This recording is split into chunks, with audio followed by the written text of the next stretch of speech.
Time now for Media Watch. A look at what's been making news in the Chinese media. Tianlong.com reports a farmer from Henan province has been awarded nearly $80,000 in compensation from the government after spending 13 years in jail on a false robbery charge. Xu Jingxiang was convicted on burglary charges and given a sentence of 16 years back in 1992. 5 years passed before a provincial procurator found discrepancies in his case and decided to ask the courts to re-examine the farmer's conviction. Xu was released in 2005 but spent another 4 years fighting for compensation. A new draft amendment to the law on state compensation finally saw lawmakers side with his case and award him compensation last week.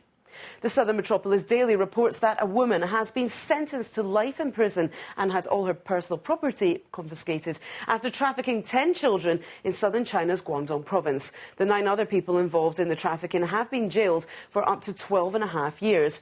2 were granted leniency with reprieves for their minor roles, including a 73-year-old woman. The court said Xue, who operated a hair salon in the area, sold 10 children between July last year and January this year. Police have rescued 9 of the children, all of them boys. Most of them were abducted, except for one who was sold for $3,000 by his father.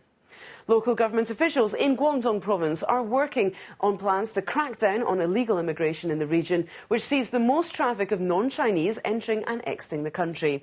The Global Times reports that the move is being made in the interest of enhanced security ahead of the Asian Games. Local governments are charged with handling residency and employment issues for foreigners. The Hong Kong Commercial Daily recently reported that 6.5 million foreigners travelled through the city in the first half of 2009.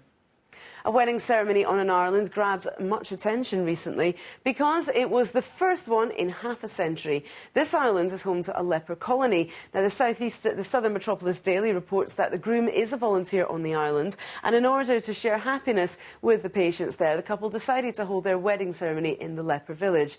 They used the only 3-wheeler on the island as the wedding car. All the volunteers and villagers came to send their best wishes. The villagers chipped in and bought a pair of gold rings for the couple. And finally, the Global Times reports that a woman known for taking care of abandoned animals is retiring from her voluntary duties.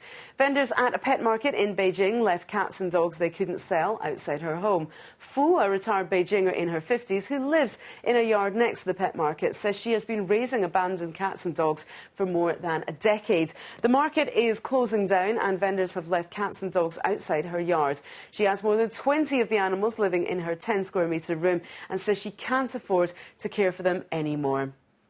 And that's today's Media Watch. Indeed, that's all for now from the team here at BON News.